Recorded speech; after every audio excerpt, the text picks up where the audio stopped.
सत श्री अकाल दर्शकों, डॉक्टर स्पीक्स के नवे एपीसोड में तुहाडा स्वागत है। अज असी चर्चा करांगे आर्थराइटिस बारे, नाल ही गलबात करांगे नी रिप्लेसमेंट दी। ते साडे नाल अज मौजूद ने मैक्स हस्पताल मोहाली दे डॉक्टर मनोज वधवा अते फोर्टिस हस्पताल मोहाली दे डॉक्टर रमेश सेन अते ऑक्सफोर्ड हस्पताल जलंधर तो डॉक्टर दिलबंध सिंह पंदे।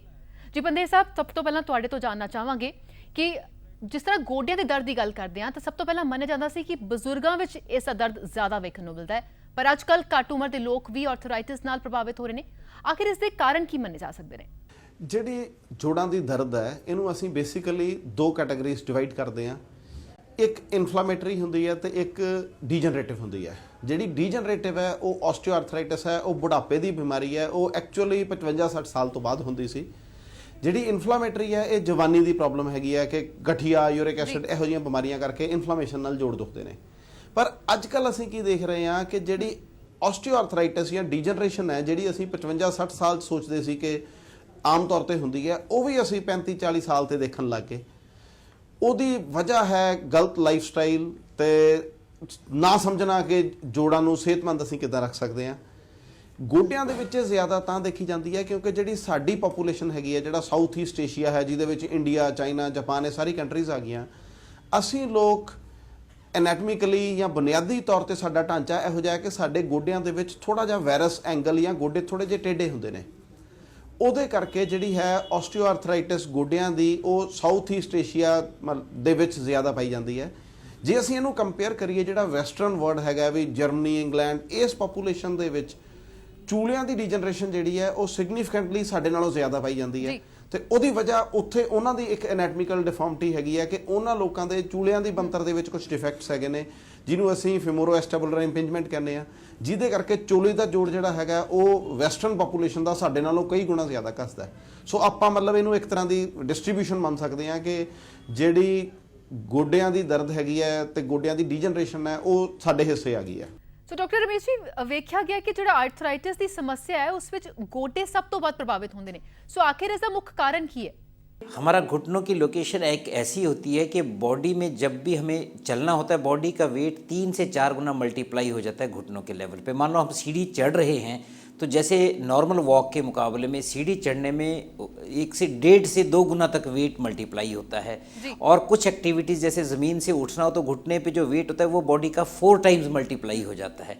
इसलिए अगर हमारा बॉडी वेट 2%, 4% भी बढ़ेगा तो वो 10 से 20% तक असर घुटनों पे डालते हैं, इसलिए घुटने ज़्यादा तंग होने पड़ते हैं। जी डॉक्टर पंदेर, की आर्थराइटिस की समस्या गोडे की वध मूवमेंट के नाल भी हो सकती है ते की कोई ऐसी स्पेसिफिक जॉब्स भी ने जिस विच आर्थराइटिस होने की संभावना होर भी वध जाती है? ਸਾਨੂੰ ਇਹ ਸਮਝਣ ਲਈ ਪਹਿਲਾਂ ਇਹ ਸਮਝਣਾ ਬਹੁਤ ਜ਼ਰੂਰੀ ਹੈ ਕਿ ਜਿਹੜੀ ਜੋੜ ਦੀ ਕਾਰਟਲੇਜ ਹੈਗੀ ਹੈ ਉਹਨੂੰ ਨਰਿਸ਼ਮੈਂਟ ਕਿੱਦਾਂ ਮਿਲਦੀ ਹੈ। ਕਾਰਟਲੇਜ ਜਿਹੜਾ ਹੈ ਇਹ ਇੱਕ ਏਵੈਸਕੂਲਰ ਸਟਰਕਚਰ ਹੈ ਜਿਹਨੂੰ ਕੋਈ ਸਿੱਧੀ ਖੂਨ ਦੀ ਸਪਲਾਈ ਨਹੀਂ ਹੁੰਦੀ। ਅਸੀਂ ਕਹਿੰਦੇ ਆ ਵੀ ਜਿਵੇਂ ਸਪੰਜ ਨੂੰ ਸਕੁਈਜ਼ ਕਰਕੇ ਅਸੀਂ ਪਾਣੀ 'ਚ ਰੱਖ ਦਈਏ ਤੇ ਸਪੰਜ ਪਾਣੀ ਸੋਖ ਲੈਂਦਾ ਹੈ। ਇਹ ਸਕੁਈਜ਼ਿੰਗ ਮੈਕੈਨਿਜ਼ਮ ਹੈ ਜਿਹੜੀ 80% ਨਰਿਸ਼ਮੈਂਟ ਕਾਰਟਲੇਜ ਨੂੰ ਇਸ ਸਕੁਈਜ਼ਿੰਗ ਮੈਕੈਨਿਜ਼ਮ ਨਾਲ ਮਿਲਦੀ ਹੈ ਕਿ ਜਦੋਂ ਕਾਰਟਲੇਜ ਪ੍ਰੈਸ ਹੁੰਦੀ ਹੈ ਤੇ ਰਿਲੀਜ਼ ਹੁੰਦੀ ਹੈ ਉਦੋਂ ਉਹ ਜੋੜ ਦੇ ਪਾਣੀ ਦੇ ਵਿੱਚੋਂ ਆਪਣੀ ਖੁਰਾਕ ਚੂਸਦੀ ਹੈ। ਬਾਕੀ 20% ਦੇ ਵਿੱਚ ਸ਼ੀਅਰ, ਰਬਿੰਗ, ਇੰਬਾਈਬੇਸ਼ਨ ਵੀ ਜਿਵੇਂ ਚੂਸ ਲੈਣਾ, ਜਿਵੇਂ ਆਪਾਂ ਕਹੀਏ ਵੀ ਸਲਾਬ ਚੂਸ ਲੈਂਦੀ ਹੈ, ਤੇ ਹੋਰ ਕਈ ਫੈਕਟਰਸ ਆ ਜਾਂਦੇ ਨੇ ਜਿਹੜੇ ਨਰਿਸ਼ਮੈਂਟ ਪ੍ਰੋਵਾਈਡ ਕਰਦੇ ਨੇ। ਸੋ ਕੋਈ ਵੀ ਕੰਮ ਜਿਹਦੇ ਵਿੱਚ ਅਸੀਂ ਕਿਸੇ ਵੀ ਜੋੜ ਦੀ ਕਾਰਟਲੇਜ ਨੂੰ ਵਾਰੀ-ਵਾਰੀ ਪ੍ਰੈਸ ਕਰ ਰਹੇ ਹਾਂ ਤੇ ਰਿਲੀਜ਼ ਕਰ ਰਹੇ ਹਾਂ, ਉਹ ਜੋੜ ਦੀ ਕਾਰਟਲੇਜ ਲਈ ਇੱਕ ਬਹੁਤ ਵਧੀਆ ਐਕਟੀਵਿਟੀ ਹੈ। ਇਸੇ ਕਰਕੇ ਅਸੀਂ ਕਹਿੰਦੇ ਹਾਂ ਵੀ ਜਿਹੜੇ ਨਾਰਮਲ ਜੋੜ ਨੇ ਉਹਨਾਂ ਦੇ ਵਿੱਚ ਸੈਰ ਕਰਨਾ ਇੱਕ ਬਹੁਤ ਚੰਗੀ ਕਸਰਤ ਹੈਗੀ ਹੈ। ਹੁਣ ਅਸੀਂ ਆਪਣੇ ਸਵਾਲ ਤੇ ਆ ਗਏ ਕਿ ਕਿਹੜੇ ਪੇਸ਼ੇ ਨੇ ਜਿਨ੍ਹਾਂ ਦੇ ਵਿੱਚ ਕਿ ਕਾਰਟਲੇਜ ਜਲਦੀ ਖਰਾਬ ਹੁੰਦੀ ਹੈ ਜਾਂ ਜੋੜ ਜਲਦੀ ਘਸਦੇ ਨੇ। ਸੋ ਕੋਈ ਵੀ ਕੰਮ ਜਿੱਥੇ ਕਾਰਟਲੇਜ ਲਗਾਤਾਰ ਦੱਬੀ ਰਹਿ ਰਹੀ ਹੈ ਜਾਂ ਜਿੱਥੇ ਕਾਰਟਲੇਜ ਤੇ ਉੱਤੇ ਬਿਲਕੁਲ ਦਬਾਅ ਨਹੀਂ ਪੈ ਰਿਹਾ, ਉਹ ਦੋਨੇ ਕੰਮ ਹੀ ਜੋੜ ਲਈ ਮਾੜੇ ਨੇ। ਸੋ ਪ੍ਰੋਲੋਂਗਡ ਸਟੈਂਡਿੰਗ, ਜਿਵੇਂ ਕਿ ਸਾਡੇ ਕੋਲ NRI ਪੇਸ਼ੈਂਟ ਬਹੁਤ ਆਉਂਦੇ ਨੇ ਜਿਹੜੇ 35-40 ਸਾਲ ਦੇ ਵਿੱਚ ਹੀ ਕਈ ਵਾਰੀ ਗੋਡੇ ਬਿਲਕੁਲ ਖਰਾਬ ਕਰੀ ਫਿਰਦੇ ਹੋ ਰਹੇ, ਉਹਦੀ ਵਜ੍ਹਾ ਇਹੀ ਹੈ ਕਿ ਉਹ ਉੱਥੇ 16-16, 18-18 ਘੰਟੇ ਪ੍ਰੋਲੋਂਗਡ ਸਟੈਂਡਿੰਗ ਦੀ ਜੌਬ ਕਰਦੇ ਨੇ ਤੇ ਕਾਰਟਲੇਜ ਸਾਰਾ ਦਿਨ ਦਬੀ ਹੋ ਰਹਿ ਜਾਂਦੀ ਹੈ, ਉਹਨੂੰ ਰਿਲੀਜ਼ ਹੋਣ ਨੂੰ ਟਾਈਮ ਨਹੀਂ ਮਿਲਦਾ। ਸੇਮ ਵੇ ਜਿਹੜੀ ਆਫਿਸ ਜੌਬ ਹੈਗੀ ਆ ਵੀ ਬੰਦਾ 8-10 ਘੰਟੇ ਕੁਰਸੀ ਤੇ ਬੈਠਾ ਰਹੇ ਵੀ ਉੱਠ ਕੇ ਪਾਣੀ ਪੀਣ ਵੀ ਨਾ ਜਾਵੇ, ਉੱਥੇ ਕੀ ਆ ਵੀ ਕਾਰਟਲੇਜ ਦੱਬੀ ਨਹੀਂ ਪਰ ਉਹ ਰਿਲੀਜ਼ਡ ਹੀ ਰਹਿ ਗਈ। ਸੋ ਜਦੋਂ ਕਾਰਟਲੇਜ ਨੂੰ ਲੰਬੇ ਸਮੇਂ ਲਈ ਨਰਿਸ਼ਮੈਂਟ ਨਹੀਂ ਮਿਲੇਗੀ ਉਹਦੇ ਨਾਲ ਡੈਫੀਨੇਟਲੀ ਹੈਗਾ ਕਿ ਓਵਰਆਲ ਕਾਰਟਲੇਜ ਦੀ ਕੁਆਲਿਟੀ ਤੇ ਉਹਦੀ ਲਾਈਫ ਖਰਾਬ ਹੁੰਦੀ ਹੈ। ਸੋ ਡਾਕਟਰ मनोज, जेकर किसी इंसान ਨੂੰ ਆਪਣੇ ਕੰਮ ਦੀ ਵਜ੍ਹਾ ਨਾਲ ਆर्थराइटिस ਹੋਣ ਦੀ ਸੰਭਾਵਨਾ ਹੋਵੇ ਤਾਂ ਫਿਰ ਉਹਨਾਂ ਦੇ ਲਈ ਤੁਹਾਡੇ ਕੋਲ ਕੀ ਰਾਏ ਹੈ? ਅਜਿਹੇ ਲੋਕਾਂ ਨੂੰ ਆਪਣੇ ਗੋਡਿਆਂ ਨੂੰ ਖਰਾਬ ਹੋਣ ਤੋਂ ਬਚਾਉਣ ਦੇ ਲਈ ਆਖਿਰ ਕਰਨਾ ਕੀ ਚਾਹੀਦਾ ਹੈ? देखिए ऐसा है कि अगर तो किसी के घुटने खराब होने हैं तो उसको रोका नहीं जा सकता, पहला वर्ड ये, इट्स अ जेनेटिक थिंग। लेकिन फिर भी जिन लोगों को शुरुआत है, सबसे पहली चीज़ अगर मैं बताना चाहूँगा सब श्रोताओं को, वो ये है कि अपना बॉडी वेट नियंत्रण में रखिए। क्योंकि अगर सपोज करिए आपके बॉडी वेट के हिसाब से, आपके फ्रेमवर्क के हिसाब से आपका एवरेज वेट 70 kg होना चाहिए और आप 100 kg पे चल रहे हैं, तो आप में आर्थराइटिस आने की संभावना लगभग 5 गुना बढ़ जाएगी। तो अगर कोई एक चीज़ कंट्रोल करनी है वो है बॉडी वेट। उसके अलावा एक अच्छा लाइफस्टाइल, जिसमें हम कहते हैं कि आप मीठे का सेवन, तलाई का सेवन, शराब का सेवन कम करो, और उसके अलावा जी एक्सेसिवली पैरों के बाहर बैठना, चौंकड़ी मारना या एग्रेसिव एक्टिविटीज को कर्टेल डाउन करिए, और एक रेगुलर लाइफस्टाइल रखो जिसमें आप नॉर्मल वॉकिंग कर रहे हैं, साइकिलिंग कर रहे हैं, किसी भी तरह का व्यायाम यानी कि एक्सरसाइज, योगा कर रहे हैं। बिकॉज एक अच्छा rich lifestyle with a balance diet सबसे अच्छा कॉम्बिनेशन आपको डॉक्टर से बचाने के लिए। ਜੀ ਡਾਕਟਰ ਮਨੋਜ, ਕੀ ਤੇਲ ਦੀ ਮਾਲਿਸ਼ ਇੱਕ ਪ੍ਰਭਾਵੀ ਤਰੀਕਾ ਹੈ ਆਰਥਰਾਈਟਿਸ ਦੇ ਵਿੱਚ ਦਰਦ ਘੱਟ ਕਰਨ ਦਾ? ਜਾਂ ਜੋ ਲੋਕ ਆਰਥਰਾਈਟਿਸ ਦੇ ਵਿੱਚ ਦਰਦ ਦੇ ਲਈ ਤੇਲ ਦੇ ਪਰੋਸੇ ਰਹਿੰਦੇ ਨੇ ਉਹਨਾਂ ਦੇ ਲਈ ਕੋਈ ਖਾਸ ਸਲਾਹ ਹੈ ਤੁਹਾਡੇ ਕੋਲ? देखिए जितने भी हम ये ऑयल या मसाज करते हैं ये सारे फील गुड फैक्टर हैं। मतलब जो जितने ऑयल्स होते हैं इसमें कैप्साइसिन होता है जो कि काउंटर इरिटेंट होता है। मतलब कि लगाने के बाद आपको गर्माइश या ठंडे की फीलिंग आती है और आपको लोकली लगता है चमड़ी के ऊपर हमें बेटर लग रहा है, लेकिन वो चमड़ी से डीप नहीं जाते हैं। इसीलिए हमारी जो आर्थराइटिस की समस्या है वो हमारे जोड़ों की समस्या है, जबकि वो स्किन से काफी डीप होता है। कोई भी ऑयल उस जगह तक नहीं पहुंचता है। तो एक टेक्निकल एंगल पे जितनी भी हम थेरेपीज या ऑयल मसाज करते हैं ये किसी भी तरह से हमें टेक्निकली हेल्प नहीं करते हैं। पर सेम टाइम पर अगर किसी को लगता है कि ऑयल लगाने से मुझे बढ़िया एहसास होता है उस टेम्पररी फेज के लिए, तो हमें को डाउन साइड भी नहीं है। लेकिन अगर इसको ट्रीटमेंट बोले तो no oils no massage is a treatment for arthritis. ਜੀ ਜੀ ਡਾਕਟਰ ਰਮੇਸ਼, ਕਿਸੇ ਪੀੜਿਤ ਵਿਅਕਤੀ ਨੂੰ ਸਰਜਰੀ ਜਾਂ ਫਿਰ ਟੋਟਲ ਨੀ ਰਿਪਲੇਸਮੈਂਟ ਦੇ ਲਈ ਕਦੋਂ ਵਿਚਾਰ ਕਰਨਾ ਚਾਹੀਦਾ ਹੈ? जब हमारे जो हम कंजर्वेटिव एफर्ट होते हैं कि जिसमें हम जोड़ को बचा सकते हैं, जब वो हमारे एफर्ट्स फेल हो जाएं, मतलब जब हमारी रोज़ की चलने फिरने में हमारे घुटने दर्द करने लगे, हमारी डिफॉर्मिटीज़, टेढ़ापन घुटनों में इतना हो जाए कि हमारे लिए चलना मुश्किल हो जाए, और हम घुटनों की प्रॉब्लम की वजह से अपने आप को सोशली बाइकआउट करने लग पड़े, अपने आप को सोशल इंटरेक्शन से दूर करने लग पड़े, वो एक इंडिकेशंस बनती है कि जब हमें घुटनों को ठीक करवा लेना चाहिए ताकि हम अपनी ज़िंदगी के लिए वापस नॉर्मल एक्टिविटीज़ को रिज्यूम कर सकें। ਡਾਕਟਰ ਪੰਦੇਰ, ਕੀ ਟੋਟਲ ਨੀ ਰਿਪਲੇਸਮੈਂਟ ਸੁਰੱਖਿਅਤ ਉਪਾਅ ਹੈ ਗੋਡਿਆਂ ਦੀ ਤਕਲੀਫ ਨੂੰ ਦੂਰ ਕਰਨ ਦਾ? ਇਹ ਕਾਫੀ ਪੁਰਾਣੀ ਤੇ ਟਾਈਮ ਟੈਸਟਡ ਟੈਕਨੋਲੋਜੀ ਹੈ। ਇਹ ਮਤਲਬ 1980 ਤੋਂ ਤਾਂ ਇੰਡੀਆ ਦੇ ਵਿੱਚ ਵੀ ਨੀ ਰਿਪਲੇਸਮੈਂਟ ਹੋ ਰਹੀ ਹੈ ਤੇ ਇਹ ਇੱਕ ਬਹੁਤ ਵਧੀਆ ਟੈਕਨੋਲੋਜੀ ਹੈ। ਮੈਂ ਟਾਈਮ ਟੈਸਟਡ ਤਾਂ ਕਹਿੰਦਾ ਕਿਉਂਕਿ ਸਾਡੇ ਕੋਲ ਅੱਜ ਕੱਲ੍ਹ ਡਾਟਾ ਹੈਗਾ ਕਿ ਜੇ 1000 ਪੇਸ਼ੈਂਟਸ ਨੇ ਨੀ ਰਿਪਲੇਸਮੈਂਟ ਸਰਜਰੀ ਕਰਾਈ ਸੀ ਤਾਂ 1000 ਦੇ ਵਿੱਚੋਂ 990 995 ਪੇਸ਼ੈਂਟ ਜਿਹੜੇ ਹੈਗੇ ਨੇ 15 20 ਸਾਲ 25 ਸਾਲ ਤੱਕ ਵੀ ਤੁਰਦੇ ਪਏ ਨੇ। ਤੇ ਇਹ ਇੰਟਰਨੈਸ਼ਨਲ ਡਾਟਾ ਹੈਗਾ, ਇਹ ਕੋਈ ਇਦਾਂ ਨਹੀਂ ਹੈ ਵੀ ਮੇਰਾ ਪਰਸਨਲ ਡਾਟਾ ਜਾਂ ਕਿਸੇ ਇੱਕ ਬੰਦੇ ਦਾ ਡਾਟਾ ਹੈ। ਇਹ ਪੂਰੇ ਦੇਸ਼ ਦਾ ਸਰਵੇ ਹੈਗਾ ਵੀ ਇੱਕ ਦੇਸ਼ ਦੇ ਵਿੱਚ ਇੰਨੇ ਲੋਕਾਂ ਦੇ ਜੋੜ ਬਦਲੇ ਗਏ ਤੇ 20 ਸਾਲ ਬਾਅਦ ਕਿੰਨੇ ਪੇਸ਼ੈਂਟ ਤੁਰਦੇ ਪਏ ਸੀ। ਸੋ ਨੀ ਰਿਪਲੇਸਮੈਂਟ ਇੱਕ ਬੜੀ ਵਧੀਆ ਟੈਕਨੀਕ ਹੈ, ਬਹੁਤ ਰਿਵਾਰਡਿੰਗ ਸਰਜਰੀ ਹੈ। ਅਸੀਂ ਪੇਸ਼ੈਂਟਸ ਜਿਹੜੇ ਮਤਲਬ ਵੀ ਉੱਠ ਕੇ ਪਾਣੀ ਪੀਣ ਤੱਕ ਵੀ ਦੁਖੀ ਹੁੰਦੇ ਨੇ, ਜੇ ਉਹਨਾਂ ਦਾ ਗੁਰਦੁਆਰੇ ਮੰਦਿਰ ਜਾਣ ਨੂੰ ਦਿਲ ਕਰੇ, ਸਵੇਰੇ ਮਾਰਨਿੰਗ ਵਾਕ ਕਰਨ ਨੂੰ ਦਿਲ ਕਰੇ, ਉਹ ਕੁਝ ਵੀ ਨਹੀਂ ਕਰ ਪਾ ਰਹੇ ਹੁੰਦੇ। ਤੇ ਨੀ ਰਿਪਲੇਸਮੈਂਟ ਤੋਂ ਬਾਅਦ ਪੇਸ਼ੈਂਟ ਆਲਮੋਸਟ ਨਾਰਮਲ ਲਾਈਫ ਜਿਉਣ ਲੱਗ ਜਾਂਦਾ ਹੈ। ਉਹ ਨਾਰਮਲ ਤੁਰ ਫਿਰ ਸਕਦਾ ਹੈ, ਗੁਰਦੁਆਰੇ ਮੰਦਿਰ ਜਾ ਸਕਦਾ ਹੈ, ਸੈਰ ਕਰ ਸਕਦਾ ਹੈ। ਤੇ ਆਪਾਂ ਮਤਲਬ ਕਹਿ ਸਕਦੇ ਹਾਂ ਕਿ ਪੇਸ਼ੈਂਟ ਆਪਣੀ ਜ਼ਿੰਦਗੀ ਨੂੰ ਰੀਕਲੇਮ ਕਰ ਲੈਂਦਾ ਹੈ ਕਿ ਉਹ ਦੁਬਾਰਾ ਤੋਂ 10-20 ਸਾਲ ਜਵਾਨ ਹੋ ਕੇ ਲਾਈਫ ਨੂੰ ਇੰਜੋਏ ਕਰਨਾ ਸ਼ੁਰੂ ਕਰ ਦਿੰਦਾ ਹੈ। ਸੋ ਡਾਕਟਰ ਮਨੋਜ, ਟੋਟਲ ਨੀ ਰਿਪਲੇਸਮੈਂਟ ਜਿਵੇਂ ਕਿ ਇੱਕ ਬਹੁਤ ਖਾਸ ਸਰਜਰੀ ਹੁੰਦੀ ਹੈ, ਸੋ ਪੇਸ਼ੈਂਟ ਨੂੰ ਕਿੰਨੀ ਕੁ ਦੇਰ ਦਰਦ ਰਹਿ ਸਕਦਾ ਹੈ ਤੇ ਕਿੰਨੀ ਦੇਰ ਉਸ ਨੂੰ ਆਰਾਮ ਕਰਨਾ ਚਾਹੀਦਾ ਹੈ, ਇਸ ਦੇ ਬਾਰੇ ਸਾਡੇ ਵਿਊਅਰਸ ਨੂੰ ਕੁਝ ਜਾਣਕਾਰੀ ਦਿਓ।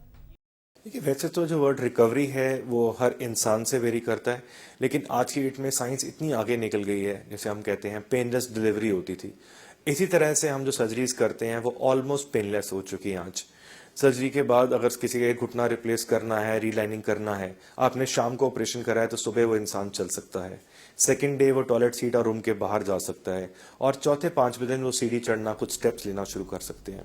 तो जो पेन स्कोर्स मैं बोलूँगा वो आज हम ये समझते हैं कि multi modal pain control systems के साथ हम ऑलमोस्ट 90 to 95% इन चीज़ों को जीत चुके हैं, और हम ये समझते हैं कि 1 महीने में इंसान वापस ड्राइविंग और सारी एक्टिविटीज़ करना शुरू हो जाएंगे। ਡਾਕਟਰ ਮਨੋਜ, ਟੋਟਲ ਨੀ ਰਿਪਲੇਸਮੈਂਟ ਦੀ ਜਦੋਂ ਅਸੀਂ ਗੱਲ ਕਰ ਰਹੇ ਹਾਂ ਤਾਂ ਸਰਜਰੀ ਕਿਵੇਂ ਕੀਤੀ ਜਾਂਦੀ ਹੈ ਤੇ ਕੀ ਇਸ ਸਰਜਰੀ ਦੇ ਵਿੱਚ ਪੂਰਾ ਗੋਡਾ ਬਦਲਿਆ ਜਾਂਦਾ ਹੈ? देखिए, हमारा जो घुटने का जोड़ है वो ये 2 बोन्स बनाती हैं।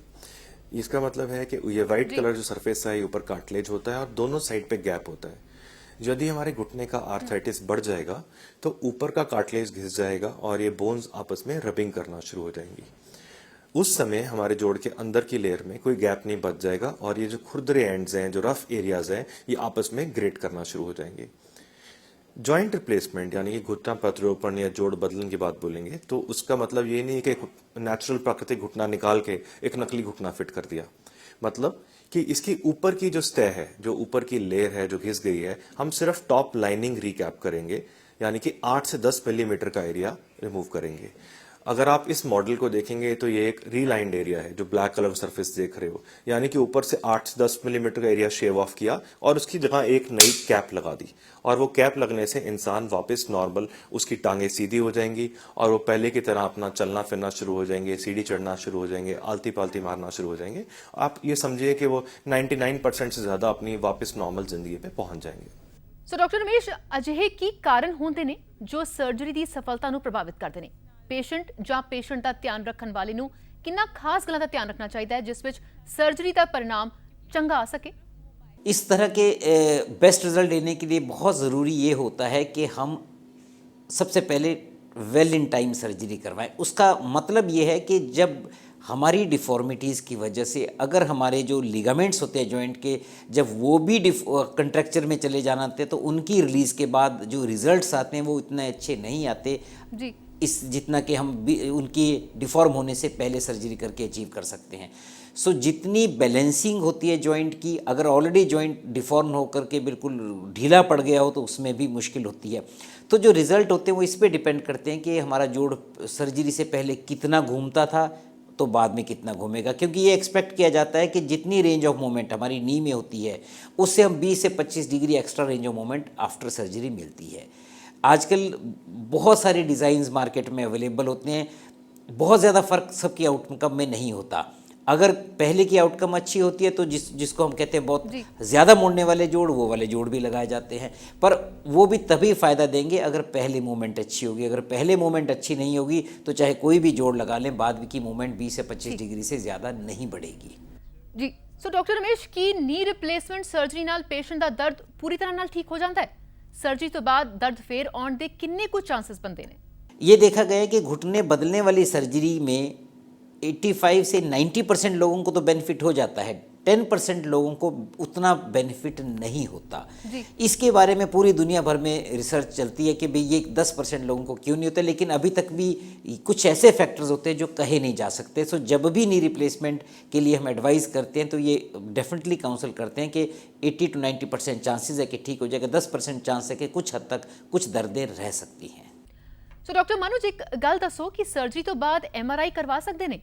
देखिए, आजकल जो लेटेस्ट सिस्टम्स हैं वो जॉइंट्स जो हैं वो मटेरियल्स जो हम कहेंगे वो MRI कंपैटिबल मटेरियल्स हैं, यानी कि इंसान को बाद में ब्रेन की, स्पाइन की या किसी भी एरिया है उसी घुटने की सर्जरी, स्पाइन की MRI की जरूरत पड़े तो उनके जो इम्प्लांट्स हैं MRI कंपैटिबल है। एज अ सिस्टम हम लोग जो है उनको एक स्पेशल MRI कंपैटिबल एक कार्ड देते हैं जो कि अपना एयरपोर्ट्स पे और वो MRI मशीन्स में दिखाते हैं कि तेरे जॉइंट्स आर MRI कंपैटिबल। इस तरह से हर पेशेंट को मैं एडवाइस करूंगा अपने सर्जन से ये हमेशा पूछें और उनसे लिखवाएं MRI कराने से पहले कि क्या उनके जो जॉइंट्स हैं वो MRI के लिए सक्षम है या नहीं।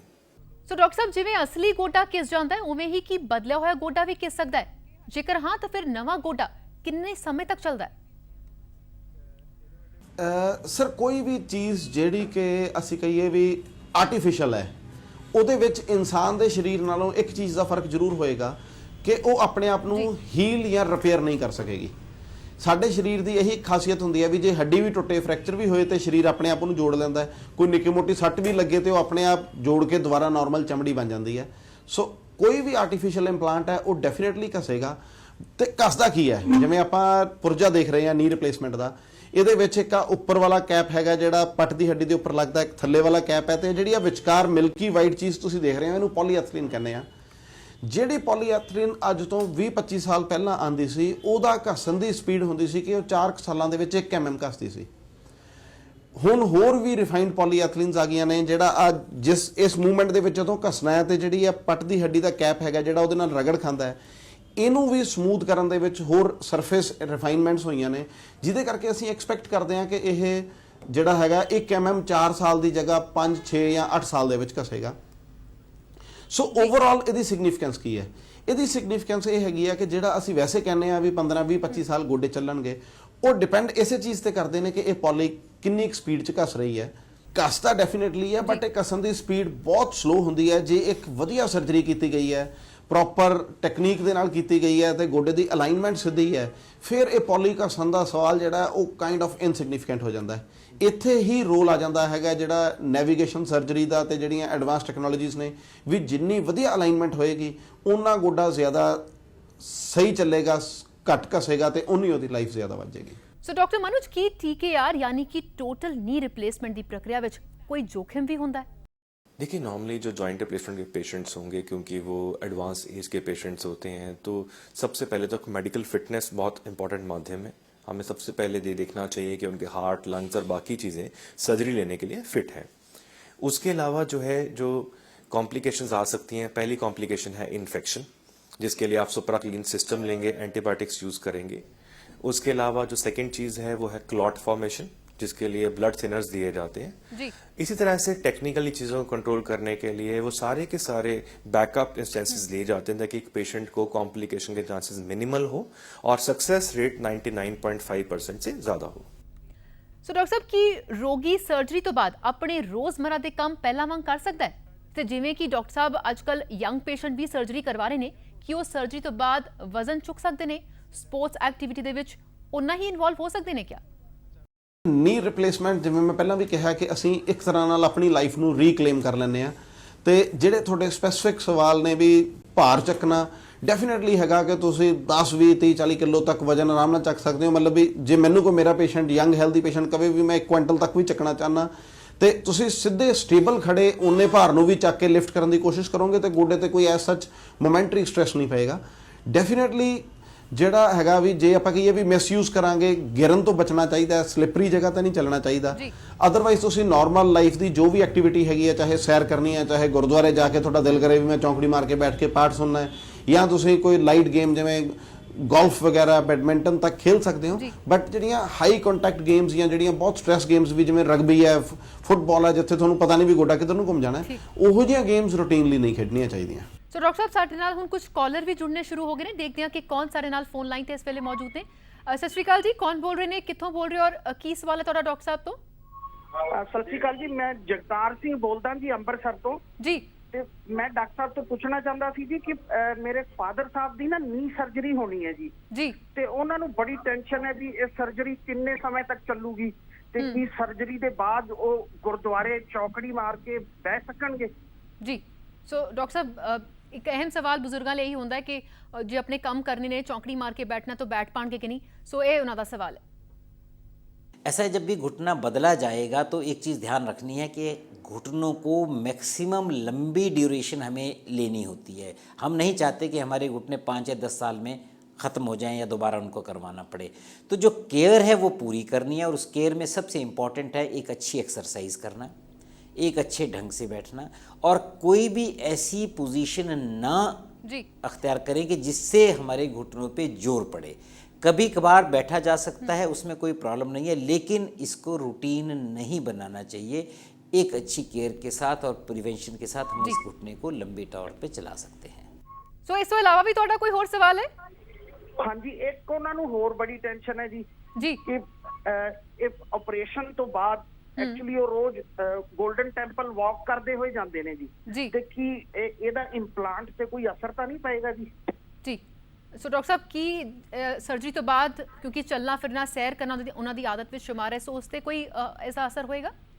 ਮੇਰੇ ਹਜ਼ਾਰਾਂ ਪੇਸ਼ੈਂਟ ਹੈ ਜਿਹੜੇ ਹਰਮੰਦਰ ਸਾਹਿਬ ਮੱਥਾ ਟੇਕਦੇ ਨੇ, ਪਰਿਕਰਮਾ ਕਰਦੇ ਨੇ, ਉਹਦੇ ਵਿੱਚ ਰੋਜ਼ ਹੈ। ਤੁਸੀਂ ਜ਼ਰੂਰ ਜੀ ਸਾਰੀ ਪਰਿਕਰਮਾ ਕਰ ਸਕਦੇ ਹੋ, ਜਿੰਨਾ ਮਰਜ਼ੀ ਤੁਰ ਸਕਦੇ ਹੋ, ਜਿੰਨੀ ਮਰਜ਼ੀ ਚੌੜੀਆਂ ਚੜ੍ਹ ਸਕਦੇ ਹੋ, ਪਾਠ ਲਈ ਵੀ ਮੱਥਾ ਵੀ ਟੇਕ ਸਕਦੇ ਹੋ।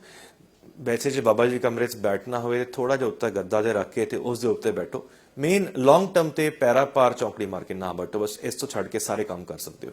ਸੋ ਉਮੀਦ ਕਰਦੇ ਹਾਂ ਕਿ ਸਾਡੇ ਕਾਲਰ ਨੂੰ ਉਹਨਾਂ ਦੇ ਸਵਾਲ ਦਾ ਜਵਾਬ ਮਿਲ ਗਿਆ ਹੋਵੇਗਾ। ਸਾਡੇ ਨਾਲ ਇੱਕ ਹੋਰ ਕਾਲਰ ਵੀ ਜੁੜ ਚੁੱਕੇ ਨੇ, ਉਹਨਾਂ ਤੋਂ ਵੀ ਜਾਣਦੇ ਹਾਂ ਕਿ ਉਹਨਾਂ ਦਾ ਕੀ ਸਵਾਲ ਹੈ।